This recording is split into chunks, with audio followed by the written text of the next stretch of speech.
Bismillah wassalatu wassalamu ala rasulillah wa ala alihi wa sahbihi wa mawala wa la hawla wa la quwwata illa billahi wa ba'du. Lanjutkan kajian kita, masih membahas kitab Minhajul Muslim, dan kita akan masuk pada bab wali Allah dan karamahnya, serta wali-wali syaitan dan tipu dayanya. Ma'asyiral muslimat yang dimuliakan Allah Subhanahu wa taala, pembahasan ini cukup penting untuk kita bahas di pagi hari ini, karena merebaknya di dunia medsos tentang dunia perdukunan yang dibungkus oleh agama. Sebagian mereka menamakan dirinya sebagai ustadz, kiai, gus, tuan guru, atau apa namanya. Belum lagi dalam prakteknya terkadang membaca-baca sholawat, zikir-zikir tertentu, bahkan mengutip ayat-ayat Al-Quran. Kemudian dari segi penampilannya, sebagian mereka terkadang menggunakan jubah-jubah, berjanggut, berserban, dan seolah-olah mengajak manusia kepada ketawadhuan, kepada kebaikan. Tapi di balik itu semua adalah kebohongan. Mereka hanya mencari dunia, menipu orang, terkadang menyakiti orang, dan begitu seterusnya. Kemudian muncul persepsi di masyarakat, tentunya masyarakat yang awam, yang kurang belajar akidah, kurang belajar tauhid, langsung kemudian menyamakan bahwa mereka adalah wali-wali Allah karena mereka punya kesaktian. Walaupun ternyata kesaktian itu sebagiannya adalah settingan. Bahkan kalau boleh dikatakan sebagian besar adalah settingan seperti yang dilakukan oleh para ahli-ahli sulap. Dan sebagian kecil memang betulan, tetapi karena pertolongan daripada syaitan. Kenapa kemudian timbul persepsi di masyarakat seperti itu? Karena para praktisi seperti ini, mereka mengait-ngaitkan jimat-jimat yang mereka jajakan atau mereka jual kepada pasien dengan menyangkut-nyangkutkan nama karomah. Dikatakan ini tasbih karomah, dikatakan ini gelang karomah, dikatakan ini batu karomah. Kemudian bisa dipelajari sehingga membuat tertarik. Akhirnya kemudian sebagian masyarakat terperdaya. Ada juga yang tahu bahwa itu dunia perdukunan, tapi sayangnya kemudian mereka mulai membagi-bagi. Oh, kalau prakteknya seperti itu bukan dukun hitam, tapi itu dukun putih. Seolah-olah kalau dukun hitam itu murni bekerja sama dengan iblis dan syaitan, kalau dukun putih itu seolah-olah bekerja sama dengan malaikat. Tidak ada dalam Islam dukun hitam, dukun putih. Semua dukun itu hitam. Ya. Maksudnya Bukan dukun-dukun yang kita kenal, dukun urut, dukun bayi, yang nggak masuk lah itu. Maksudnya dukun-dukun santet di sini. Lah dari sinilah maka kita akan membahas, karena mereka sudah menyangkut-nyangkutkan dengan istilah karamah, dan karamah itu identik dengan wali. Karamah itu identik dengan keanehan yang dimiliki para wali. Kalau mukjizat identik keanehan yang dimiliki oleh para nabi. Kalau sihir, keanehan yang identik dimiliki oleh tukang-tukang santet, sihir. Di sana kita akan mengenal siapa wali-wali Allah dan siapa wali-wali syaitan itu. Makanya pada pasal ke-15 di sini, mu'alif rahimahullah ta'ala ingin menjelaskan siapa wali Allah dan karamahnya, dan siapa wali syaitan dan tipu dayanya. Ma'asyiral muslimat yang dimuliakan Allah Subhanahu wa taala. Saya tidak akan membaca semua buku ini. Saya akan meringkas saja, nanti ibu bisa baca sendiri. Siapa sebenarnya wali-wali Allah dan siapa sebenarnya wali-wali syaitan? Mungkinkah kita bisa jadi wali-wali Allah? Ataukah wali-wali Allah itu orang-orang tertentu saja, atau orang yang punya warna kulit tertentu saja, atau orang yang berasal dari keturunan tertentu saja, atau semua orang bisa jadi wali? Apakah setiap wali harus punya karamah ataukah tidak harus? Ma'asyiral muslimat yang dimuliakan Allah Azza wa Jalla, ini yang kita akan bahas dari sisi siapa wali Allah dan siapa wali syaitan. Firman Allah Subhanahu wa taala yang pertama yang disebutkan oleh muallif rahimahullahu taala di sini. Allah Subhanahu wa taala berfirman, "Ala inna awliya Allahi la khaufun 'alaihim wa la hum yahzanun. Alladzina amanu wa kanu yattaqun lahumul busyra fil hayatid dunya wa fil akhirati la tabdila li kalimatillahi dzalika huwal fawzul adzim." Ingatlah sesungguhnya wali-wali Allah itu, mereka tidak ada kekhawatiran terhadap mereka sama sekali. Tidak pula mereka bersedih hati, yaitu orang-orang yang beriman dan mereka selalu bertakwa.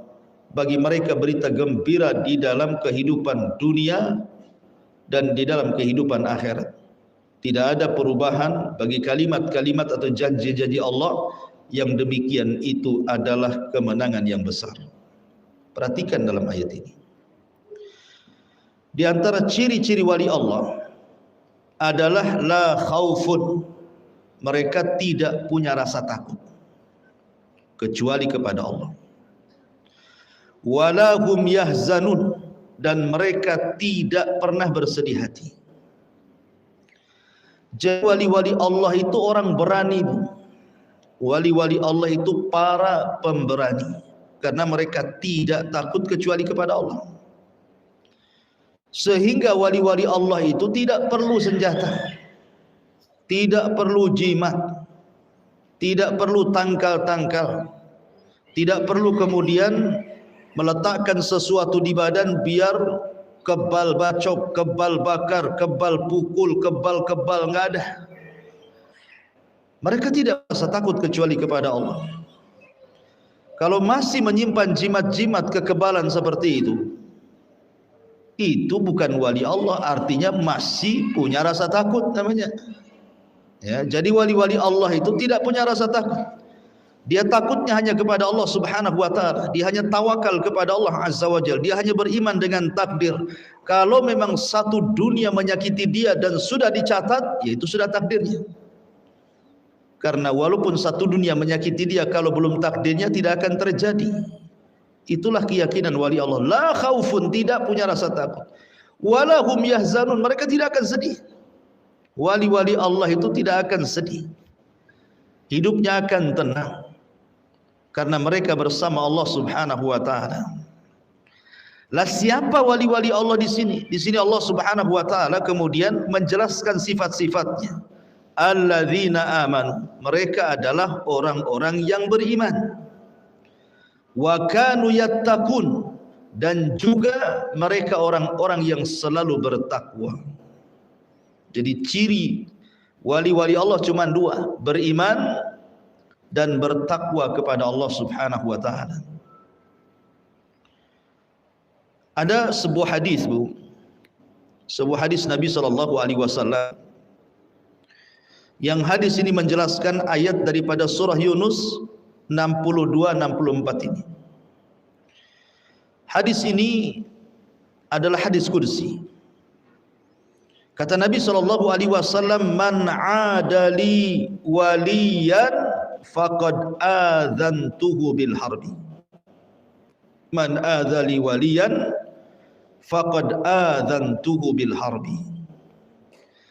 Kata Nabi sallallahu alaihi wasallam, barang siapa yang memusuhi wali-waliku, maka aku telah umumkan perang bersama dia. Lihat, hati-hati, jangan pernah menyakiti wali-wali Allah. Kalau ada orang soleh, Bu, orang soleh ini orang taat ibadahnya, tidak mesti ustaz atau ustazah. Dia taat ibadah, taat salat, baik orangnya, jangan disakiti, Bu.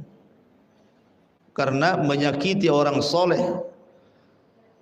sama dengan menyakiti wali-wali Allah, karena mereka wali-wali Allah.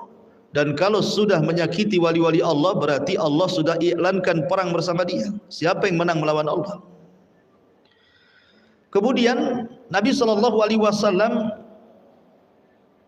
memberitakan kepada kita bagaimana caranya jadi wali Allah. Ibu pengen jadi wali kan? Ini cara. Kata Nabi SAW, "Wa ma taqarraba ilayya 'abdi wa ma taqarraba ilayya 'abdi bimithli ada'i maftaradtuhu 'alaihi." Dan tidaklah seorang hamba yang mendekatkan kepadaku dengan sesuatu perkara-perkara yang telah aku wajibkan kepadanya. Dalam riwayat, wa ma taqarraba ilayya 'abdi bi syai'in ahabba ilayya. Tidaklah seorang hamba mendekatkan kepadaku dengan sesuatu yang aku cintai, mimma aftaradtu alaihi, melebihi dia mengerjakan apa yang aku wajibkan kepadanya. Ini ciri yang pertama, Bu. Kalau ingin jadi wali Allah, jaga kewajiban-kewajiban Allah, jadi dia wali. Jaga saja kewajiban Allah. Seperti umpamanya solat 5 waktu, itu kewajiban Allah, jaga solat 5 waktu. Itu syarat jadi wali itu. Puasa Ramadan wajib bagi kita, laksanakan puasa Ramadan, jaga tuh puasa Ramadan. Kemudian zakat, kalau sudah waktunya zakat, keluarkan zakatnya, karena itu kewajiban. Kemudian haji, kalau kita sanggup haji dan sudah mapan dari segi ekonomi, kemudian juga fisik sehat, berangkat. Atau kewajiban-kewajiban Allah yang lainnya, seperti seorang istri harus mentaati suami, itu wajib setelah ketaatan kepada Allah. Seorang anak, birrul walidain, itu wajib kepada orang tua. Sebutkan kewajiban apa saja. Kalau ingin jadi wali, syaratnya laksanakan kewajiban. Nanti jadi wali itu. Kemudian cara yang kedua, setelah melaksanakan kewajiban, kata Nabi SAW, wala yazalu abdi yataqarrabu ilayya bin nawafil hatta uhibba. Dan tidaklah atau senantiasa seorang hamba mendekatkan kepadaku dengan sunnah-sunnahnya. Kalau tadi kewajibannya, sekarang sunnah-sunnahnya, sampai aku mencintainya. Jadi cara jadi wali yang kedua, perbanyak melaksanakan sunnah. Ibu ya. Jadi kalau ibu ingin jadi wali, maka perbanyak melaksanakan sunnah. Setelah menjaga kewajiban, sekarang beralih kepada yang sunnah. Perbanyak solat-solat sunnah, perbanyak puasa-puasa sunnah, perbanyak sedekah-sedekah sunnah, perbanyak amalan sunnah, contoh Rasul. Jadi syarat jadi wali itu dua dalam hadis ini. Jaga kewajiban-kewajiban Allah, lakukan sunnah-sunnahnya. Sunnah-sunnah Nabi SAW. Jadi dari sini menunjukkan bahwa jadi wali itu tidak repot, Bu ya. Teorinya itu tidak repot maksudnya. Walaupun prakteknya memang agak sulit. Karena menjaga kewajiban Allah kayak sholat saja, kadang kita malas-malas, ya tidak bisa jadi wali lah. Ya. Harus dijaga betul gitu ya. Sunnah-sunnahnya juga harus dijaga betul. Karena dua perkara ini yang menjadikan kecintaan Allah Subhanahu wa taala kepada kita. Karena wali-wali Allah itu orang-orang dicintai Allah.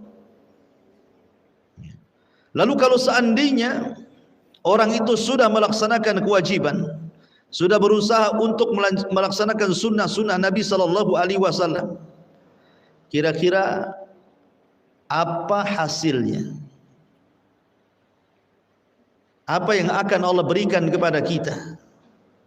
Ini kita sudah jadi wali Allah nih, dengan cara melaksanakan kewajiban dan juga memperbanyak sunnah-sunnah Nabi sallallahu alaihi wasallam. Perhatikan hadis berikutnya. Fa idza ahbabtuhu kuntu sam'ahu alladhi yasma'u bihi wa basarahu alladhi yubsiru bihi wa yadahu allati yabtishu biha wa rijlahu allati yamshi biha.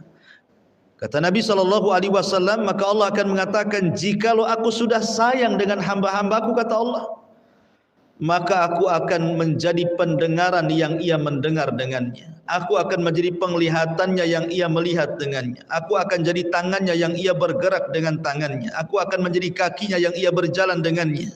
Subhanallah. Wali-wali Allah dijanjikan akan diberikan bimbingan. Jadi Allah yang akan membimbing orang ini. Jadi kalau sudah melaksanakan kewajiban, sudah melaksanakan sunnah-sunnah, maka buahnya Allah akan membimbing orang ini. Allah akan membimbing pendengarannya sehingga dia tidak akan mendengar yang haram. Allah akan membimbing penglihatannya sehingga dia tidak akan melihat kecuali yang halal. Allah akan membimbing tangannya sehingga tidak mungkin dilakukan kecuali untuk kebaikan. Begitu juga kakinya ketika melangkah, maka Allah akan jaga dia tidak mungkin melangkah ke tempat maksiat. Jadi wali-wali Allah itu betul-betul dijaga, dibimbing oleh Allah Azza wa Jalla. Dan sebagai balasannya, kata Nabi selanjutnya, wa in sa'alani la'u'tiyanna wa la in ista'adzani la'u'idzanna. Kalau wali-wali itu meminta kepadaku, ku kasih dia semua permintaannya. Kalau dia minta perlindungan kepadaku, ku kasih perlindungan. Tidak ada yang bisa menyakiti dia. Ini yang disebut wali Allah. Jadi di sini ada 3 poin dalam hadis ini. Pertama, syarat jadi wali, 1, melaksanakan kewajiban, 2, senantiasa menjaga sunnah. Poin yang kedua, kalau sudah jadi wali Allah, maka Allah akan menjaganya, Allah akan membimbingnya. Allah akan menjadi pendengarannya, penglihatannya, tangan dan juga kakinya. Kemudian poin yang ketiga, maka setiap permintaan wali ini kepada Allah pasti diijabah. Setiap meminta perlindungan dan penjagaan pasti Allah lindungi dan Allah jaga. Inilah wali-wali Allah namanya. Makanya Allah mengatakan, ala inna awliya Allah la khaufun alaihim wa lahum yahzanun. Wali-wali Allah adalah wali-wali yang tidak punya rasa takut dan mereka tidak bersedih. Siapa? Alladzina amanu wa kanu yattaqun. Orang yang beriman dan mereka bertakwa. Jelas Bu ya? Jadi itulah wali Allah. Sederhana jadi wali Allah. Dari sini menunjukkan jadi wali Allah itu tidak dari ras tertentu. Ya, bukan keturunan tertentu, bukan kulit tertentu. Siapapun bisa jadi wali Allah. Bahkan di zaman Nabi SAW, Bilal bin Rabah kulitnya hitam, tidak punya kehormatan. Nasabnya juga bukan nasab orang hebat. Bilal itu seorang budak, tapi dia wali Allah. Ya. Salman Al-Farisi bukan orang Arab, dia orang Rom, orang Romawi, jadi wali Allah. Suhaib Ar-Rumi. Salman Al-Farisi orang Persia, Suhaib Ar-Rumi orang Romawi, jadi wali Allah. Dan mereka bukan keluarga Nabi. Ya. Jadi wali-wali Allah tidak mesti harus keturunan Nabi. Siapapun jadi dan bisa menjadi wali Allah. Ma'asyiral muslimat yang dimuliakan Allah Subhanahu wa taala. Kemudian Allah Subhanahu wa taala kemudian berfirman, Allahu waliyul ladzina amanu yukhrijuhum minadh-dhulumati ilan nur. Dan Allah adalah pelindung orang-orang yang beriman. Dia mengeluarkan mereka dari kegelapan kekafiran dan dipindah ke dalam cahaya keimanan. Jadi wali-wali Allah, mereka adalah orang-orang yang dilindungi Allah. Allah akan keluarkan wali-wali Allah ini dari kegelapan menuju cahaya. Jadi mereka betul-betul orang yang terbimbing di atas ibadah. Nah, sekarang kita lihat fakta dan bukti di lapangan. Orang-orang yang disangka wali-wali Allah itu. Lihat orang-orang yang sekarang ya, yang lihat lagi pamer kesaktian, kemudian sapi pendem bu ya, ada tuh ya kan atraksi pendam bumi itu apa tuh, kubur di bumi 5 jam katanya nggak mati. Ya. Kemudian semedi, kemudian kadang-kadang sholatnya aneh. Ya. Kemudian semedi di gunung-gunung, kemudian zikir apa gitu ya. Kemudian dikatakan ini syarat jadi wali. Tidak ada syarat jadi wali seperti ini. Lihat hadis Nabi SAW yang saya baca di sini. Syarat jadi wali itu mudah, yang penting jaga kewajiban, kemudian rajin melaksanakan sunnah, jauhi yang haram, tinggalkan yang makruh, ya kan? Kalau bisa dia tidak sibuk dengan perkara mubah, jadi dia wali Allah. Jadi sebenarnya wali Allah itu mudah. Jadi tidak harus kemudian menjadi wali Allah itu harus tapa gitu ya, harus semedi, harus dipendam, harus ke gua, harus mengasingkan diri dan begitu seterusnya. Karena Islam itu agama mudah, bukan agama sulit. Ma'asyiral muslimat yang dimuliakan Allah Subhanahu wa taala. Kemudian juga Allah mengatakan, wa ma kanu awliya'ahu in awliya'uhu illal muttaqun. Kembali dalam surah Al-Anfal Allah mengatakan, dan mereka bukan wali-walinya, akan tetapi inna awliya'uhu, sesungguhnya wali-wali Allah adalah al-muttaqun, hanya saja mereka orang-orang yang bertakwa kepada Allah Subhanahu wa taala. Maka wali-wali Allah itu kata para ulama, dikenal ilmunya. Dikenal ilmunya. Maksud ilmunya di sini ya ilmu agama. Dikenal ilmu fikihnya, dikenal ilmu akidahnya, dikenal ilmu hadisnya. Jadi kalau dia ditanya soal agama, punya pengetahuan soal itu. Karena itu yang mereka pelajari. Ini wali-wali Allah kadang-kadang buat padepokan gitu ya. Yang diajarkan bukan fikih, bukan akidah, bukan hadis. Coba, yang diajarkan apa bu? Yang diajarkan itu kebal bacok, kebal bakar, kebal nginjak di atas beling, makan api dan begitu seterusnya.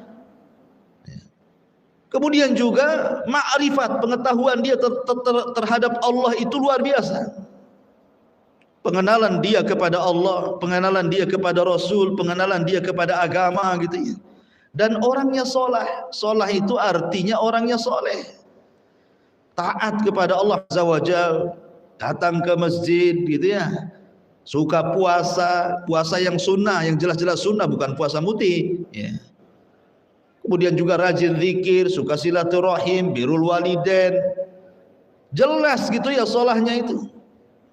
Kemudian juga bertakwa, takut, tidak maksiat ya, tidak syirik, tidak bid'ah, tidak melaksanakan dosa-dosa besar, dan begitu seterusnya. Dan mereka adalah para ulama yang betul-betul mengamalkan dengan ilmunya. Mereka para fuqaha, memang ahli-ahli fikih. Mereka para muhaddithin, memang ahli-ahli hadis gitu ya. Dan mereka adalah para pengikut Nabi SAW. Itulah wali-wali Allah.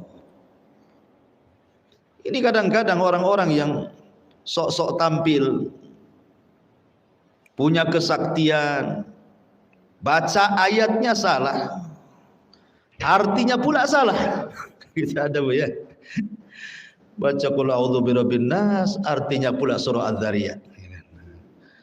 Nah ini gimana coba? Sementara dia jual tasbih karomat, dia jual gelang karomah. Karomah itu identik dengan keanehan para wali. Ini aneh benda-bendanya. Ada keris apa itu? Keris geni itu apa? Rupanya beli online. Ma'asyiral muslimat yang dimuliakan Allah Azza wa Jalla, kembali bahwa di sini mu'alif rahimahullahu ta'ala kemudian memberikan beberapa contoh karomah. Beberapa contoh karomah.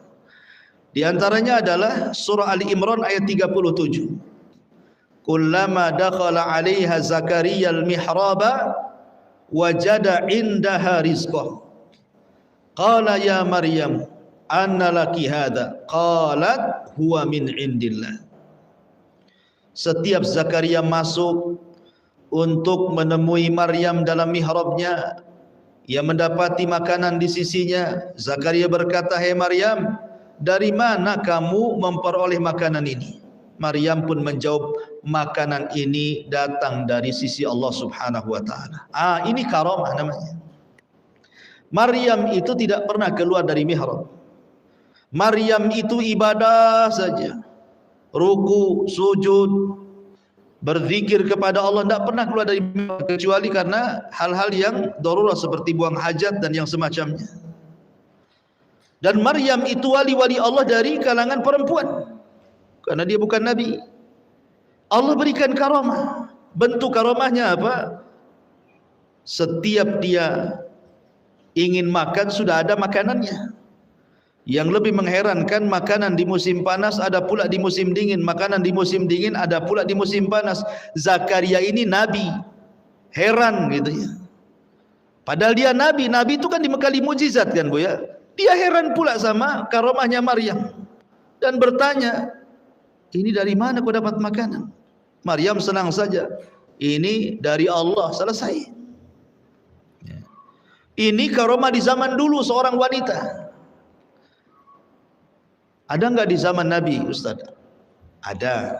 Saya ingin kisahkan Bu. Dulu di zaman Nabi ada seorang sahabiyah, seorang wanita namanya Rubayyi bintu Nadhar.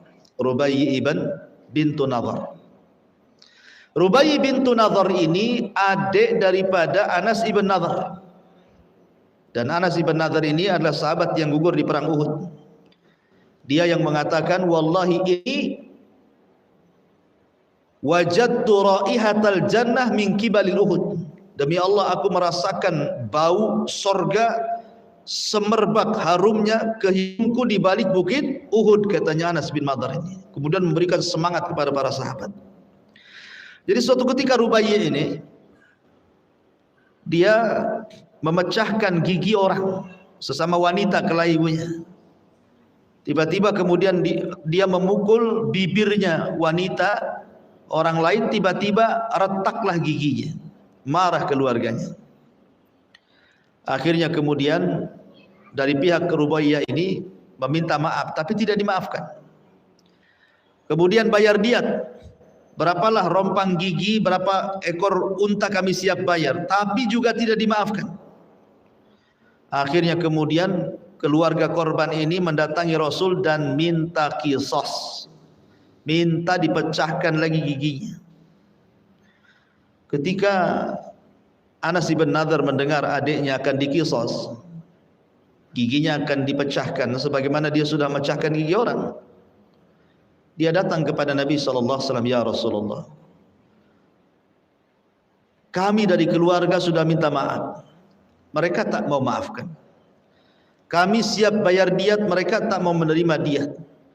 Tiba-tiba mereka minta qisas. Kata Anas bin Nadhr, saya tidak izinkan qisas. Saya tidak akan mungkin melihat gigi adik saya pecah. Kata Nabi SAW, ya Anas, ini qisas. Ini aturan dari Al-Quran, aturan dari Allah.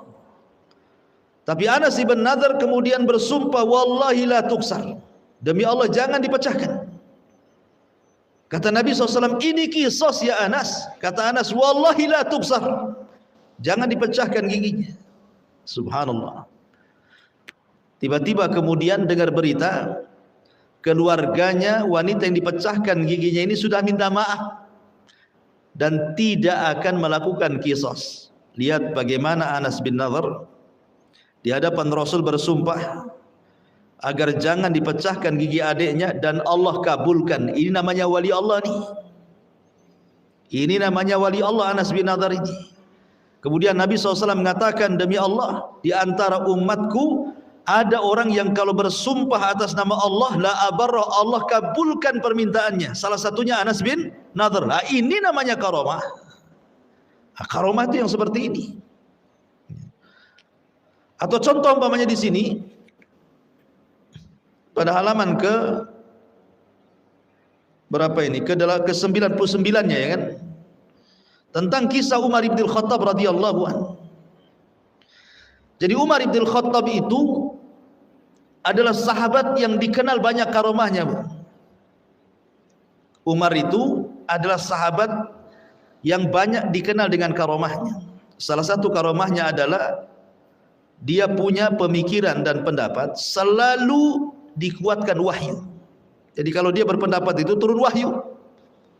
Terkadang pendapatnya menyelisih Nabi, turun wahyu menguatkan pendapatnya. Itu wali namanya. Bahkan suatu ketika, jadi Umar bin Khattab ini pernah berkhutbah di atas mimbar. Jadi beliau tiba-tiba berkata dalam mimbar itu kepada pemimpin perang, karena ketika itu Umar mengutus pasukan untuk melumpuhkan Persia, dan waktu itu kaum muslimin sedang berkumpul di Persia.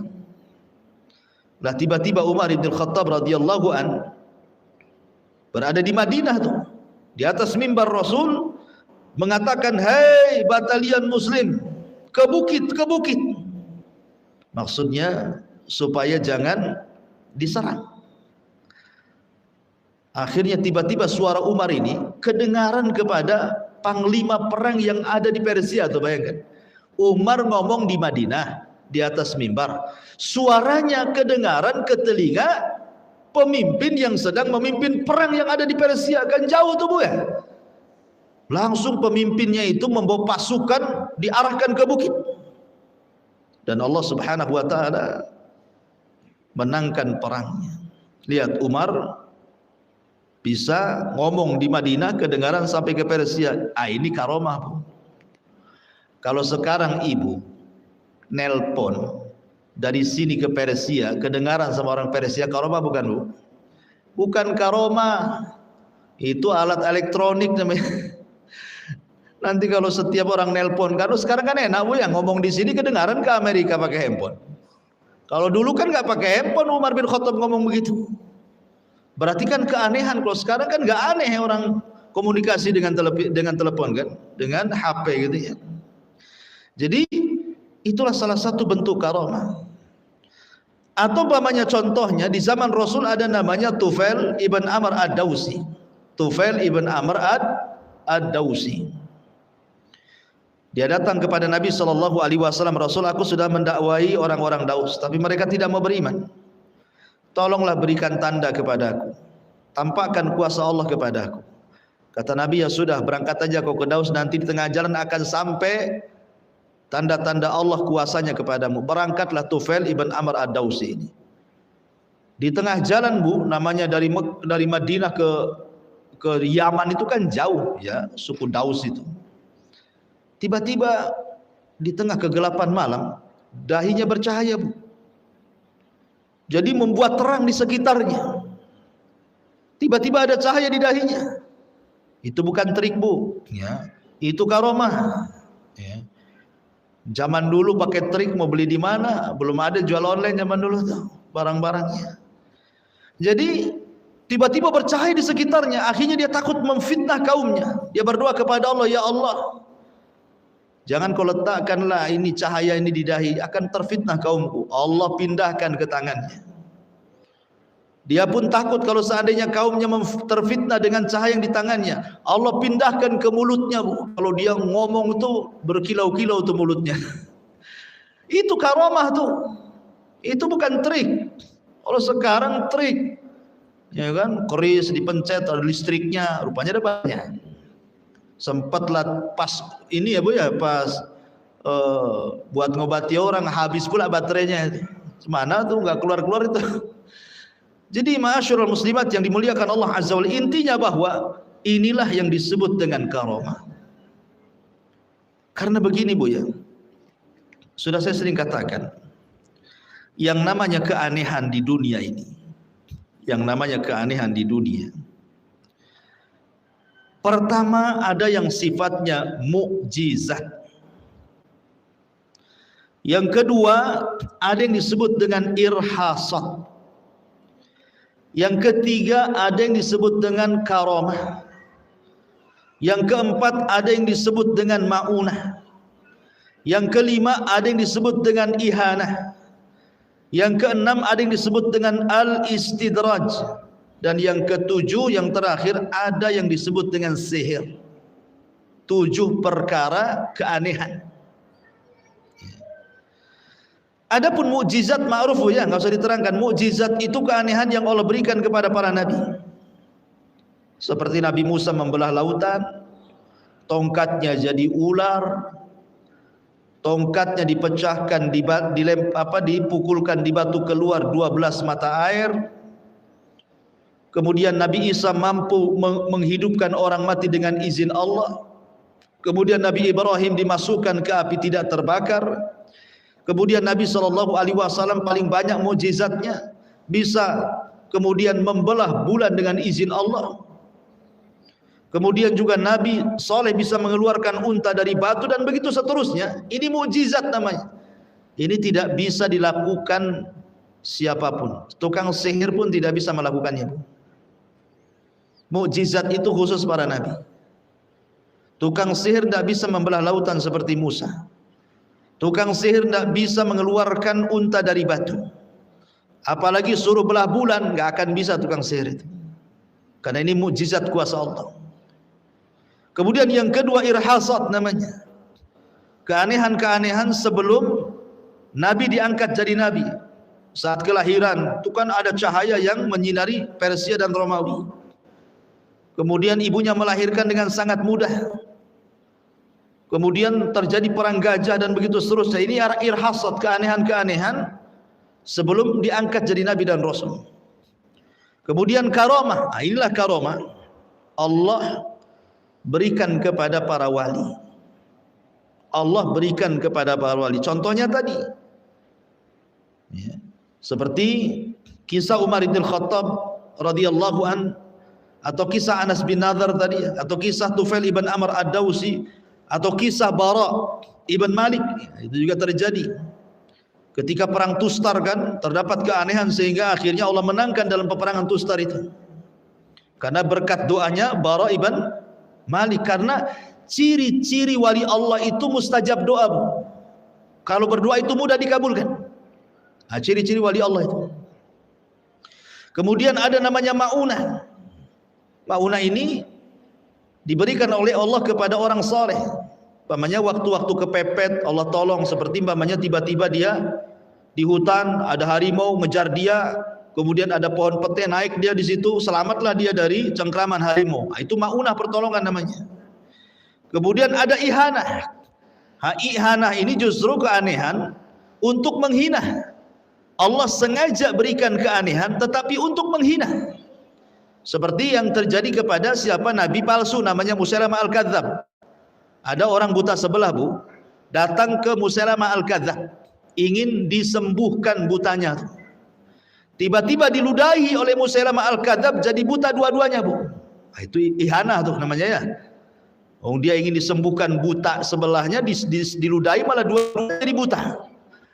Ihanah, Allah berikan keanehan tapi untuk menghina si Musailamah Al-Kadzdzab, kan dia bukan nabi masalahnya, dia nabi palsu ya. Atau umpamanya istidraj. Oh, ini istidraj, ini orang ini usaha terus, nggak pernah dia gulung tikar, Bu. Usaha ini sukses, usaha itu sukses, kekayaannya makin bertambah, padahal tidak sholat, tidak puasa ya. Padahal mereka orang kafir, tapi kok diberikan kenikmatan luar biasa melebihi orang yang beriman. Itu istidraj namanya. Sengaja Allah biarkan seperti itu, nanti pada waktunya Allah akan kirim azab. Kemudian yang terakhir inilah yang kemudian terkadang ada orang yang tidak bisa membedakan mana sihir, mana karomah. Mana sihir, mana karomah. Terakhir ini sihir. Hari ini orang-orang tidak bisa membedakan mana sihir, mana karomah. Padahal sudah semuanya. Sihir dengan karomah itu sudah jelas. Sihir itu dilakukan oleh dunia-dunia perdukunan, dunia-dunia santet, dunia-dunia tenun, dunia-dunia bomo. Itulah sihir. Adapun karomah itu hanya bisa dilakukan atau diberikan oleh Allah kepada orang-orang soleh, kebalikan daripada tukang sihir. Karena tukang sihir itu musuhnya orang-orang soleh, tidak ketemu, yang satu ke barat, yang satu ke timur. Tapi karena sekarang ini sihir sudah dikawinkan dengan karomah, dukun sudah berlaga ustadz, itu yang kemudian jadi samar perkaranya. Betul kata Syekh Shalih Fauzan, sebuah kebatilan kalau ditampakkan 100%, tidak ada orang yang ikut kebatilan. Tapi kalau seandainya kebatilan itu dibungkus dengan kebenaran 50%, 50%-nya kebenaran, 50%-nya kebatilan, kemudian diaduk-aduk jadi satu, tercampurlah hak dengan batil. Manusia baru mau mengikutinya karena menyangka itu hak padahal batil. Ya, seperti dukun berkedok ustaz. Enggak mungkin itu dukun. Kenapa? Prakteknya ada salawatnya ustaz. Prakteknya baca Quran, bahkan suruh baca qul huwallah. Jelas tuh, tak menakutkan orangnya pakai jubah. Oh, kalau dia ngomong nasihat-nasihatnya itu bagus ustaz. Nah, ini kan repot nih, sehingga kemudian tidak bisa dibedakan mana ustaz, mana dukun, apalagi dukun gadungan, Bu ya. Dukun gadungan itu ya dukun palsu, dukun settingan tadi, sehingga kemudian makin meresahkan masyarakat lagi. Apalagi sekarang di dunia medsos ini luar biasa ya, Masya Allah. Dunia medsos ini fitnah lebih banyak lagi dibandingkan dulu sebelum ada handphone. Dulu sebelum ada handphone, Bu, dukun itu kalau ingin terkenal harus ngiklankan di koran kan, Bu ya. Dan koran kan tidak bisa menyebar kecuali di daerahnya, karena masing-masing daerah itu ada koran beda-beda isinya. Tapi kalau sekarang ini sudah ada handphone, tinggal live saja ya, itu sudah ditonton itu ribuan bahkan jutaan orang. Makanya kemudian sekarang banyak macam-macam orang itu. Yang kita herankan sebenarnya mereka itu sedang mempertontonkan kedustaan, tapi dengan pedenya seolah-olah sedang mempertontonkan dunia perdukunan kan. Kemudian dibungkus dengan agama, tercorenglah agama. Seperti apa contohnya? Ya sekarang lagi viral lah umpamanya, dukun pakai pengacara, kemudian lapor polisi. Ya, Harusnya kalau memang dia dukun sakti ya, ini logika masyarakat awam saja ya Bu ya. Tinggal buat santet saja lah kan gitu ya. Orang yang nyakiti dia, buatlah gerakan senyap, santet sajalah kan itu. Rupanya tidak bisa nyantet dia. Berarti kan dipertanyakan keahlian dalam kedukunannya. Masih mendingan lah.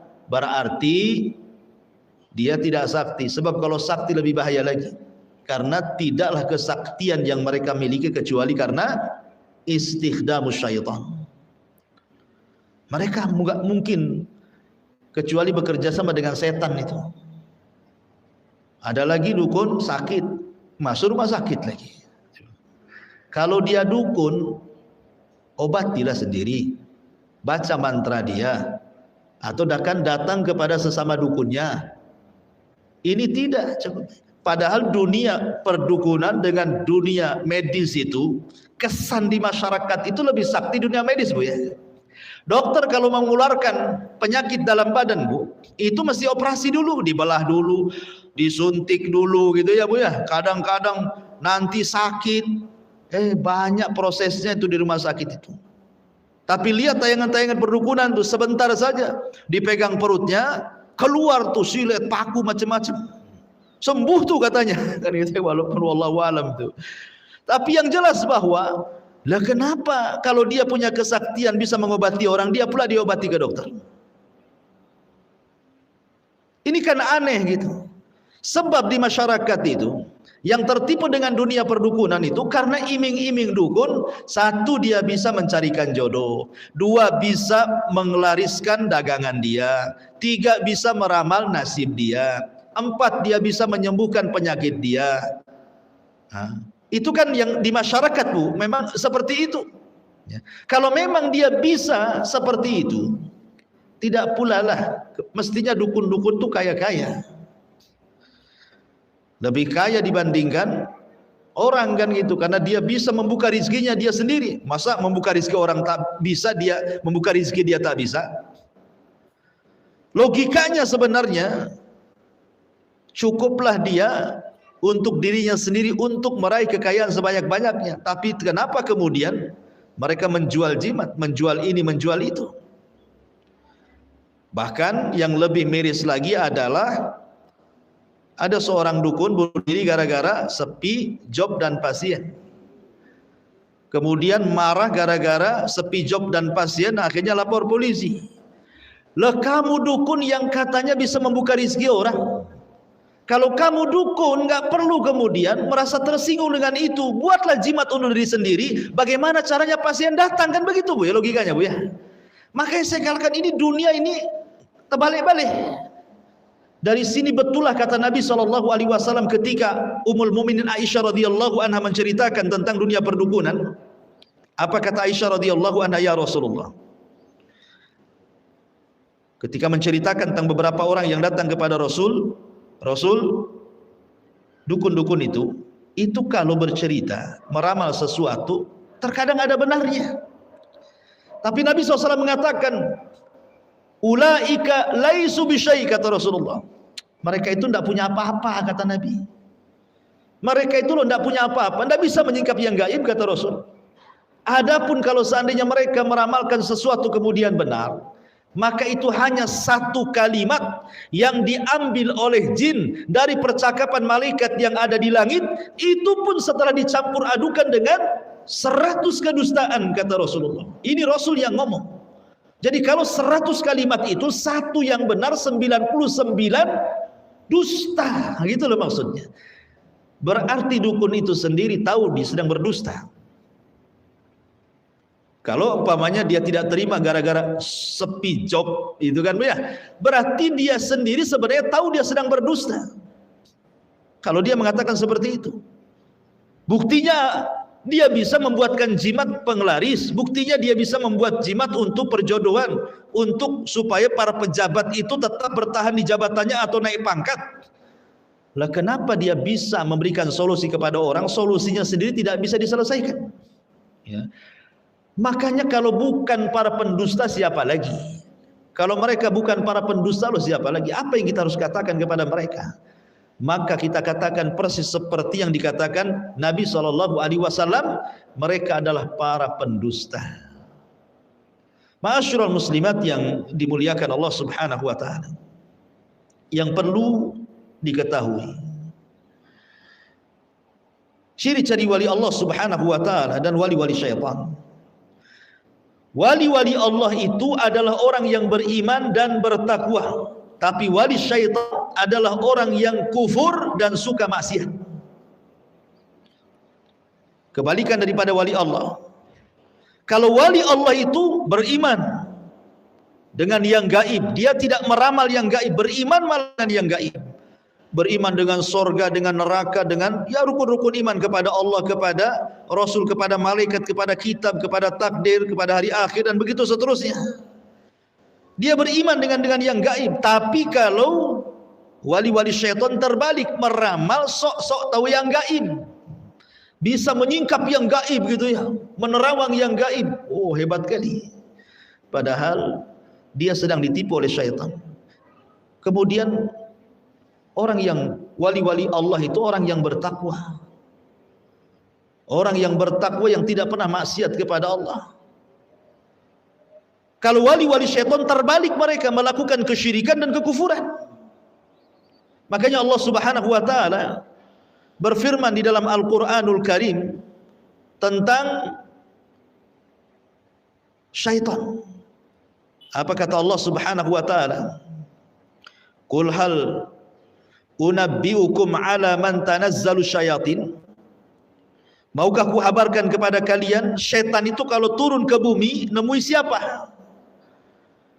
Maka Allah katakan, tanazzalu ala kulli affakin azim.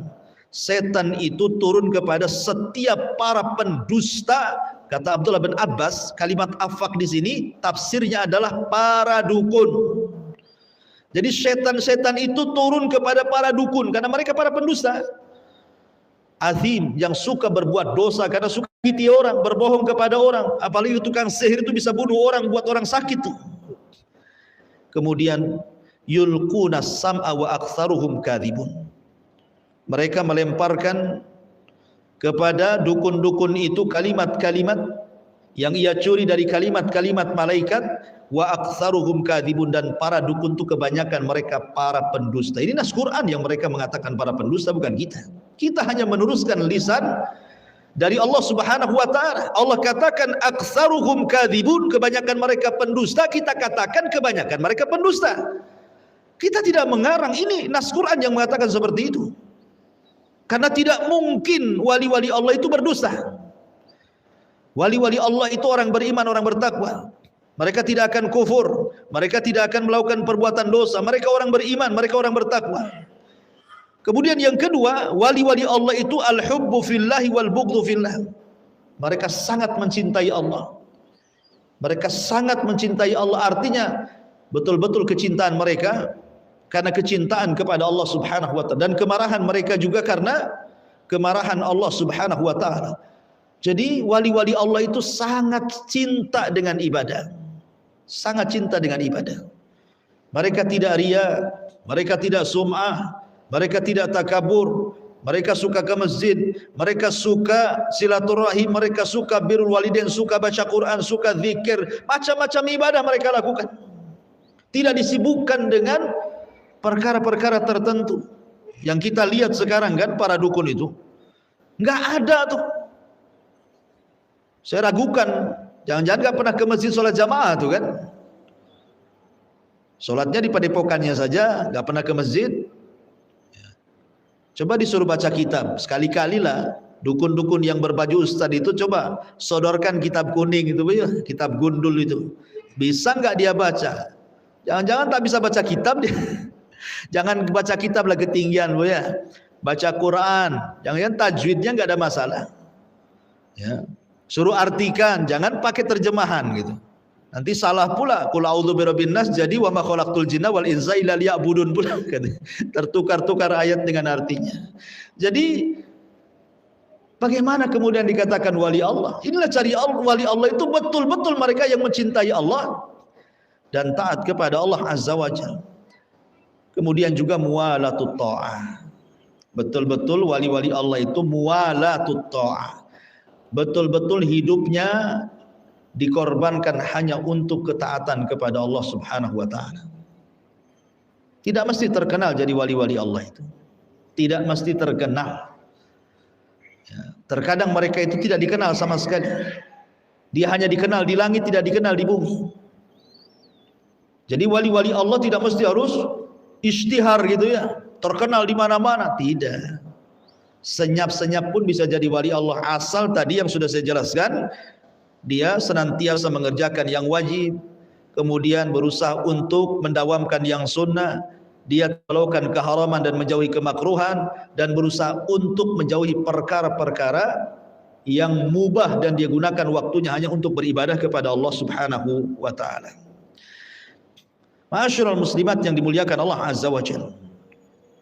Taib.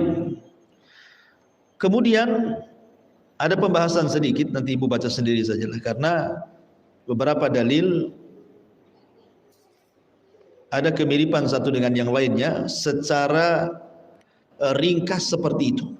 Bahkan di dalam kitab ini bagus sekali, dalam kitab Minhajul Muslim ini disebutkan beberapa kisah beberapa kisah tentang keajaiban-keajaiban, karomah-karomah gitu ya, yang betul-betul karomah dari salafun al-ummah, dari para ulama salaf terdahulu ya. Dari mulai sahabat sampai para tabi'in gitu ya. Bahkan ulama umat-umat terdahulu seperti Maryam juga disebutkan di sini ya. Jadi kitab ini ibu bisa baca sendiri, karena kalau kita selesaikan sampai selesai terlampau lama gitu ya. Tapi di sini saya ingin membacakan beberapa hadis yang dicantumkan oleh pengarang. Di antaranya adalah hadis pada halaman ke-102. Informasi Nabi SAW tentang wali Allah dan wali syaitan, sebagaimana tersebut di dalam sabdanya di saat beliau melihat satu bintang terbang. Beliau bersabda kepada para sahabat, "Ma kuntum taquluna limithli hadhihi fil jahiliyah?" Qalu kunna naqulu yamutu azimun aw yuladu azimun. Faqala innahu la yurma bihi li mauti ahadin wala li hayati.